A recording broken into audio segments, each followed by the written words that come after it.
Alhamdulillah Rabbil Alamin wassalatu wassalamu ala ashrafil mursalin wa ala alihi wa sahbihi ajma'in amma ba'du fa ya ibadallah usikum wa iyaya bitaqwallah fa innal jannata uiddat lil muttaqin. Kaum muslimin rahimakumullah, kita berjumpa kembali dalam kajian hadis pernikahan yang diriwayatkan oleh Ahmad dari Nafi, min sa'adatil mar'i al-muslim, ada juga min sa'adatil mar'i al-jarus salih wal markabul hani wal maskanul wasi. Dan kita sedang berbicara beberapa implikasi dari hadis tersebut, baik dari al-jarus salih maupun al-markadul hani. Dan sekarang yang ketiga, yaitu al-maskanul wasi', rumah yang leluasa.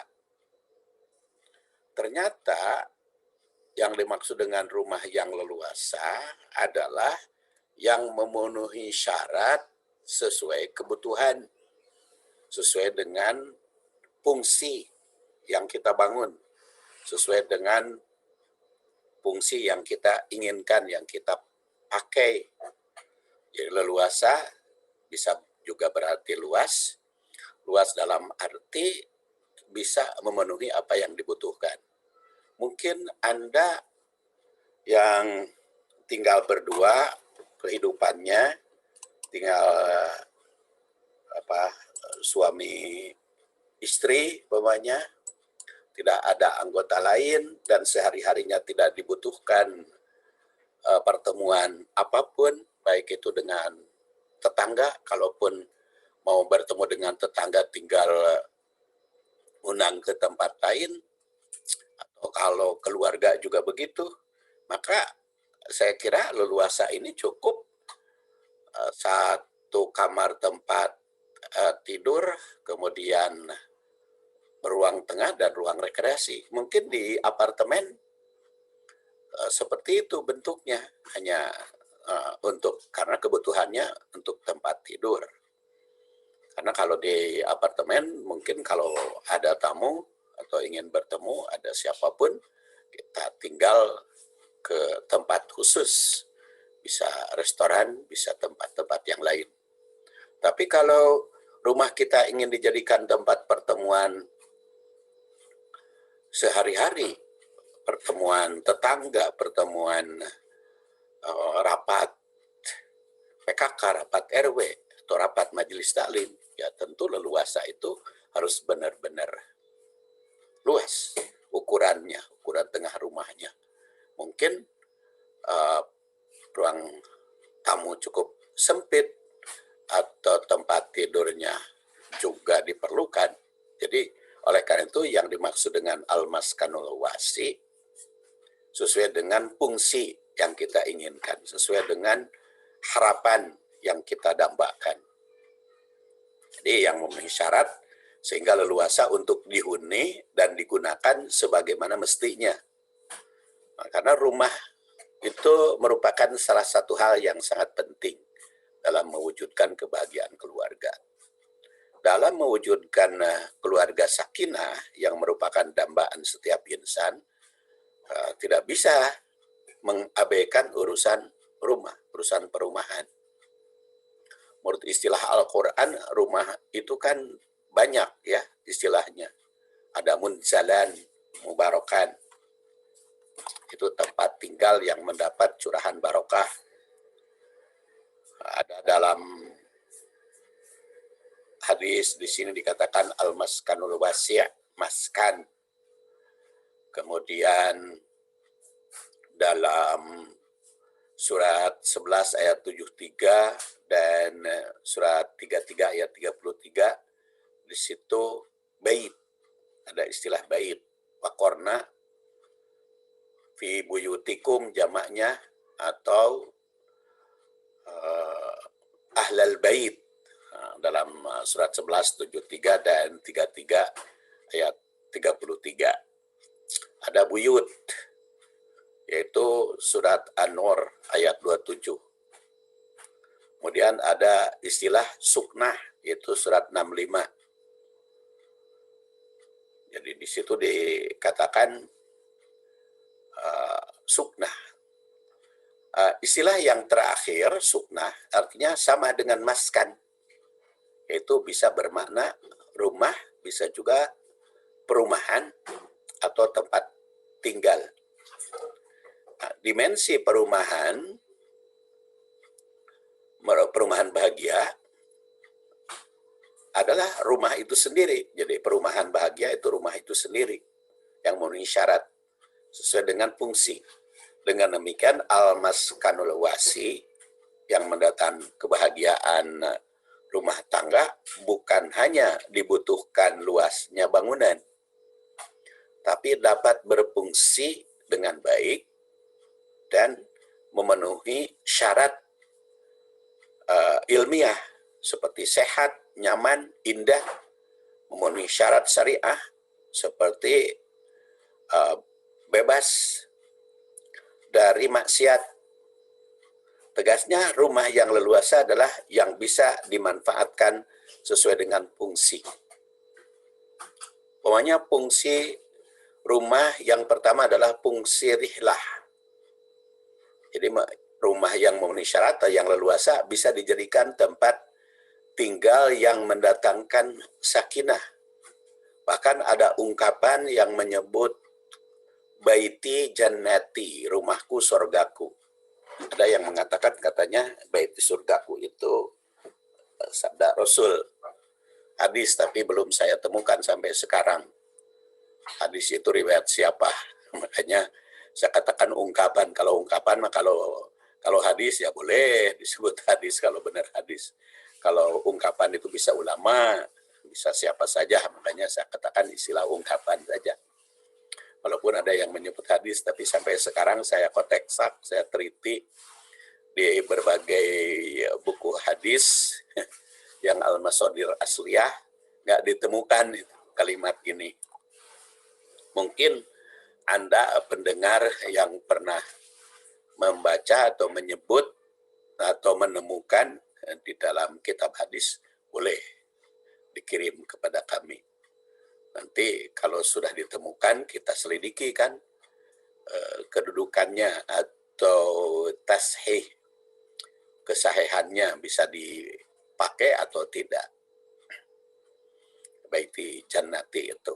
Tapi yang jelas, ungkapan baiti jannati, rumahku sorgaku, bagus juga itu. Jadi rumah di dunia ini harus diciptakan, surga di dunia ini harus diciptakan di dalam rumah.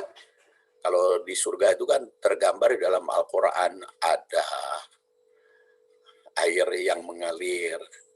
Harus kan di dalam rumah itu perlu air. Kemudian ada bidadari. Di rumah juga kan ada di bidadari, sang istri itu. Kemudian ada pelayan-pelayan, ya, wildan, mukhalladun. Di situ juga ada buah-buahan, ada konsumsi, ada macam-macam.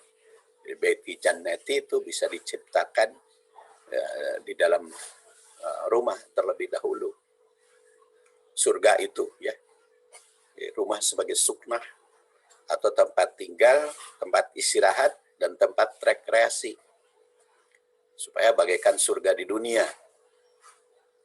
Syaratnya mungkin di sini rumah sebagai suknah bisa dijadikan tempat tinggal mempunyai perlengkapan yang memadai. Allah berfirman di dalam surat An-Nahl ayat 80. Walladzi ja'ala lakum min buyutikum sakanan wa ja'ala lakum min juludil an'am buyutan tastakhifunaha yawma dha'nikum wa yawma iqamatikum wa min aswafiha wa aubariha wa ash'ariha asasan wa mata'an ilahin. Nah, di situ jelas Allah Subhanahu wa taala yang menjadikan untukmu min buyutikum, dari rumah-rumahmu, itu sakanan, ya, tempat tinggal. Wa ja'ala lakum min juludil an'am, ya, dari kulit binatang, buyut, ya, sebagai kemah-kemah, sebagai alat-alat perkemahan. Tastakhifunaha yauma dha'nikum wa yauma iqamatikum wa min aswabiha wa adbariha wa ash'ariha asasan wa mata'an ilahin. Dan itu merupakan sumber kenikmatan, kebahagiaan, ketenangan, kenyamanan, ya. Jadi dalam surat An-Nahl ayat 80 ini gambarkan fungsi rumah sebagai tempat istirahat, tempat rekreasi yang mesti dilengkapi berbagai peralatan yang memadai, baik yang terbuat dari kulit, bulu, kain, kayu, dan lain-lain. Kemudian tempat istirahat berlindung dan dapat dijadikan tempat mata pencaharian. Wa ja'alna naumakum subatan wa ja'alna laila libasan wa ja'alna nahara ma'asyan. Kami jadikan tidurmu sebagai tempat atau waktu ketenangan, waktu kenyamanan, waktu istirahat.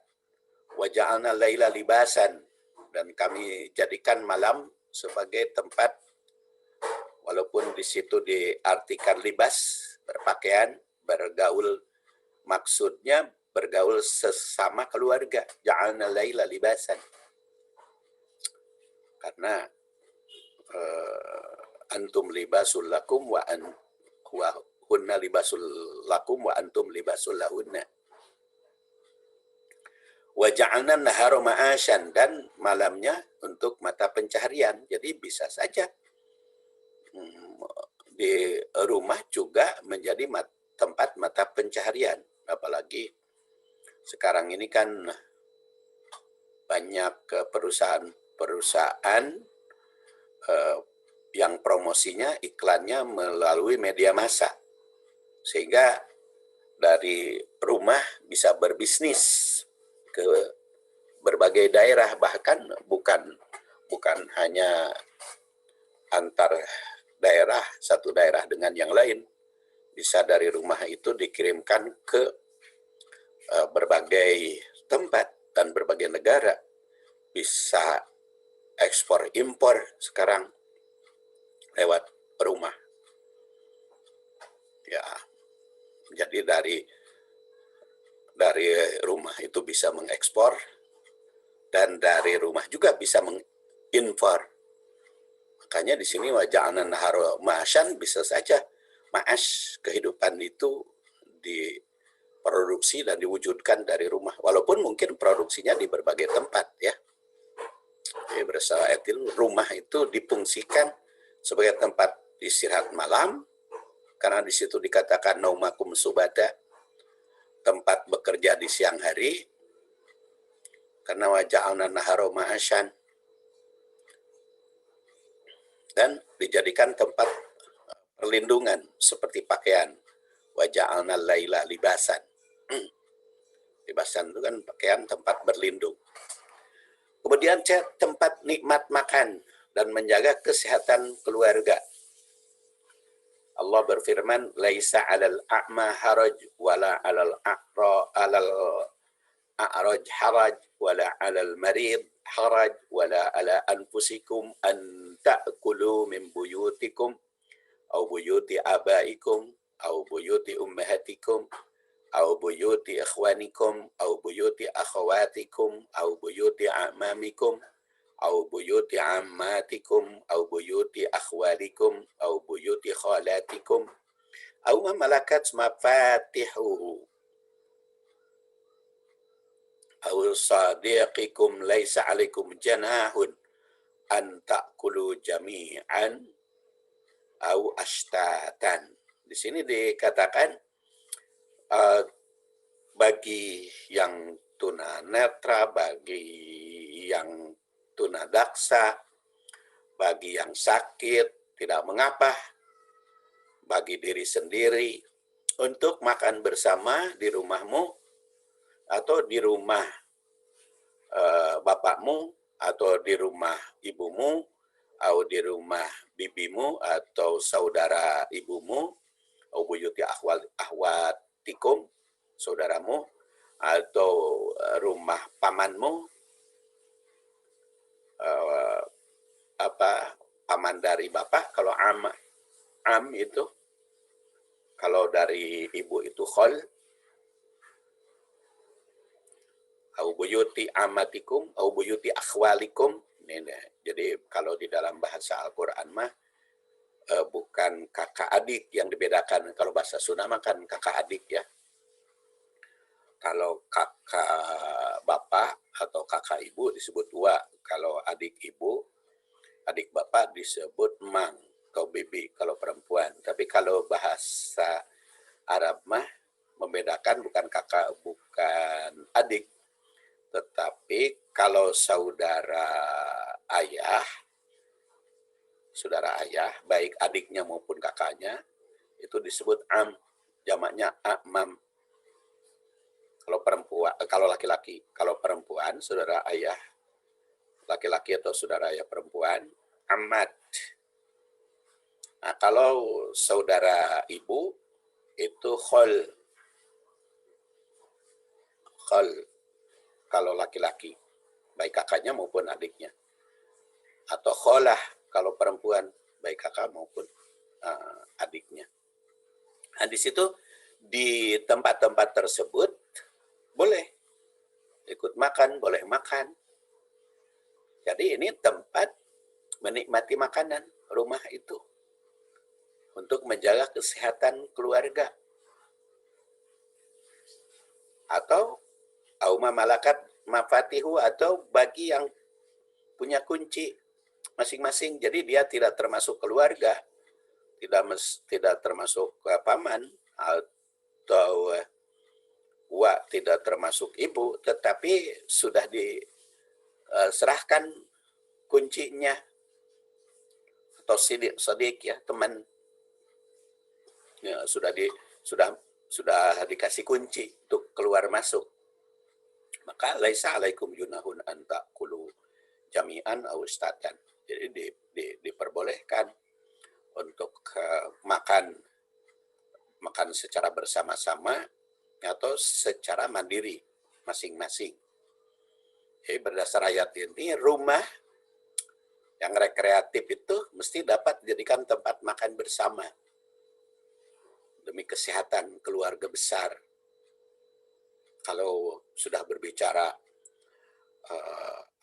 A'raj, kemudian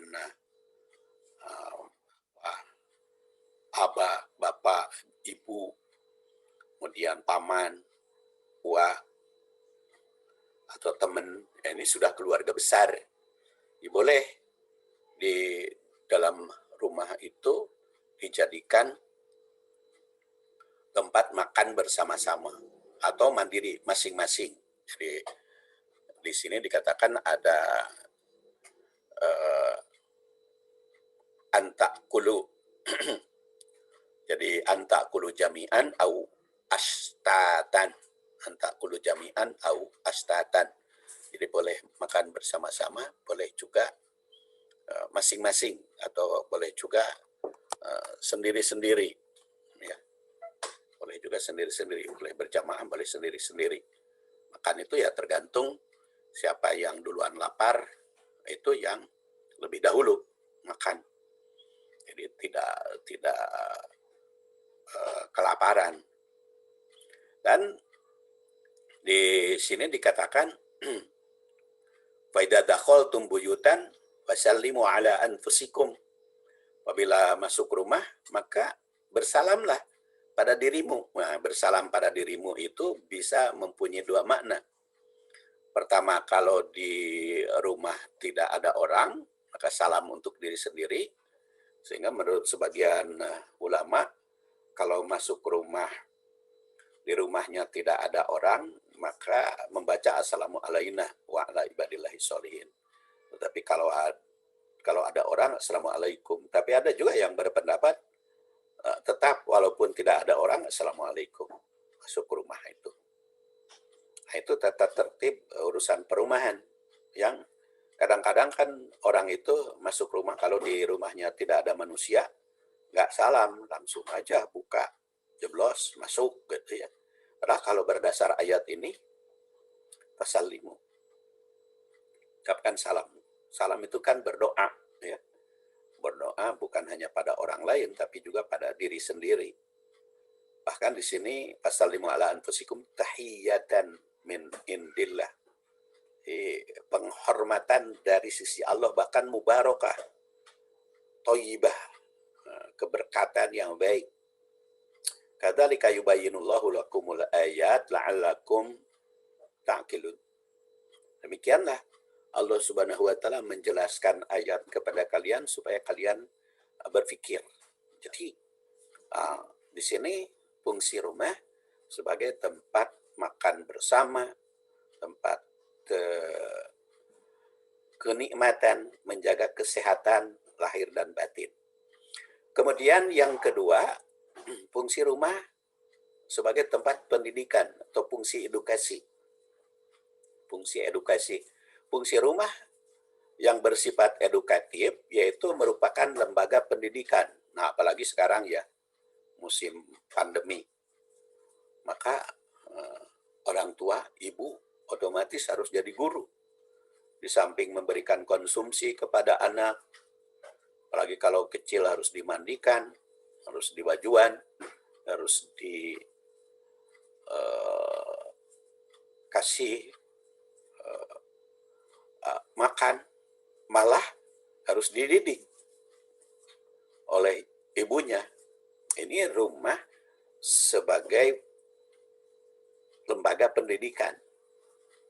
Lembaga pendidikan di rumah.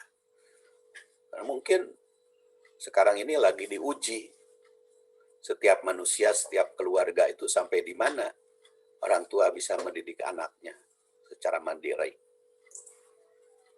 Dan diharapkan rumah merupakan pendidikan pertama dan utama bagi generasi penerus bangsa dan negara. Banyak sekali kan figur pemimpin yang dikisahkan dalam Quran yang muncul dari pendidikan dan pengkaderan dalam rumah. Nabi Musa yang demikian hebat mampu menumpas kejahatan Firaun itu muncul dari pendidikan dalam keluarga. Kan Nabi Musa itu utamanya masalah akidah, pendidikan dari ibunya. Yang pada saat itu ibunya berada juga di rumah Firaun yang digaji oleh Firaun. Dan ibunya bisa mendidik akidah Nabi Musa. Itu muncul dari pendidikan dalam rumah. Nabi Ismail, itu kan didikan Siti Hajar. Didikan Siti Hajar di rumah. Karena kebetulan ayahnya, Nabi Ibrahim, kan bertugas dakwah, di samping juga setelah menyimpan putra dan istrinya di Baitullah, Ismail itu kan harus pergi lagi ke daerah Sam, ke Palestina. Yaitu untuk membangun keluarga dan masyarakat di sana. Maka Nabi Ismail dididik oleh ibunya, Siti Hajar. Ini demikian hebat kan hasil pendidikan Siti Hajar dalam rumahnya. Rumah sebagai lembaga pendidikan. Jadi kalau rumah sebagai lembaga pendidikan, maka fasilitas harus memadai. Kalau dulu mungkin lembaga pendidikan itu hanya buku-buku. Kalau sekarang kan butuh fasilitas internet, butuh komputer, butuh laptop. Dan dulunya pernah dilarang kan anak-anak itu main gadget, main HP, main komputer, dulu pernah dilarang kan, disoroti gitu karena bahaya internet bagi anak-anak, bahaya HP bagi anak-anak. Sekarang akan terpaksa anaknya harus belajar HP, harus belajar daring, laptop. Jadi makanya kalau kita larang-larang urusan fasilitas itu harus hati-hati karena ternyata kapan-kapan dibutuhkan. Tapi yang jelas kalau lembaga pendidikan ya harus ada tempat membaca, mengkaji dan mempelajari ayat Allah. Itu di dalam surat Al-Ahzab ayat 34. Wadkurna ma yutsla fi buyutikunna min ayatillahi wal hikmah innallaha kana latifan khabira. Di situ wadkurna ma yutsla, ingat apa yang dibacakan fi buyutikunna di rumahku, di rumahmu. Buyutikunna, rumahmu. Min ayatillah, dari ayat-ayat Allah. Wal hikmah, dan hikmah. Ayat Allah ada yang mengartikan Quran, wal hikmah hadis. Innallaha kana latifan khabira. Sebenarnya Allah itu maha halus dan maha waspada. Ini berfungsi sebagai tempat mengkaji dan mempelajari ayat Allah dan sunnah Rasul. Makanya harus ada fasilitas, tempat bacaan, tempat membaca, tempat mengkaji. Dan ayat Allah itu kan cukup luas. Ada ayat Allah yang berupa ayat qauliyah, Quran dan hadis, ayat syariah. Ada ayat Allah yang berupa ayat kauniyah. Kemudian B, laboratorium pelaksana syariat Islam. Rumah itu fungsinya. Karena digambarkan dalam surat An-Nisa ayat 15, wallati yatinal fahisah min nisaikum fastashhidu alaihinna arba'atan minkum fa in syahidu famsikuhunna fil buyut hatta yatawaffahunnal maut aw yaj'alallahu lahunna sabila. Dan wanita-wanita yang berbuat maksiat, berbuat fahisyah dari istrimu, maka persaksikan atas mereka 4 saksi. Fa'in sahidu, apabila sudah ada saksi, fa'amsikuhunna, hukum dengan dipenjarakan fil buyut, di rumah, hatta yatawaffahunnal maut, sehingga mati, atau yaj'alallahu lahunna sabila, atau jalan lain. Nah, ayat ini memberikan gambaran bahwa di rumah itu sebagai laboratorium pelaksanaan hukum atau pelaksanaan syariah yang ditetapkan Allah Subhanahu wa taala. Jadi tergambar di sini amsikuhunna, ya, penegakan hukum. Kemudian tempat pengkaderan generasi penerus.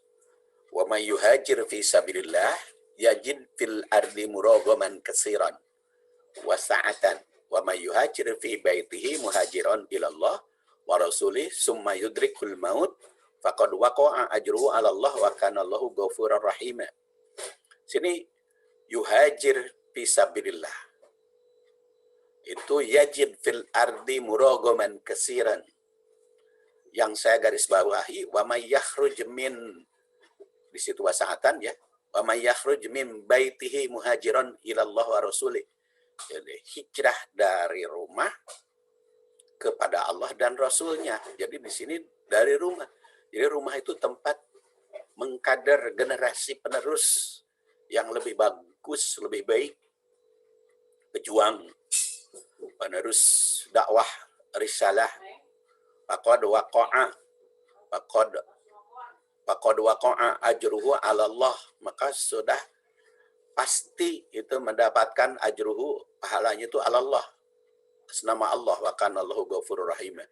Maka Allah Subhanahu wa taala Maha Pengampun lagi bijaksana. Jadi ayat ini memuji orang yang keluar dari rumah untuk berhijrah dan berjihad. Nah, mereka itu berani terjun ke medan jihad karena di rumahnya telah dikader sebagai mujahid. Oleh karena itu rumah yang baik mesti dijadikan tempat pengkaderan generasi yang berkualitas. Kemudian fungsi proteksi. Nah, rumah juga fungsinya sebagai proteksi, tempat perlindungan. Ya. Allah Subhanahu wa taala memerintah agar setiap umat berlindung kepadanya dari segala kejahatan makhluk, baik makhluk kasar maupun makhluk halus. Qul a'udzu birabbil falaq Katakan olehmu, aku berlindung kepada Tuhan yang menciptakan segalanya.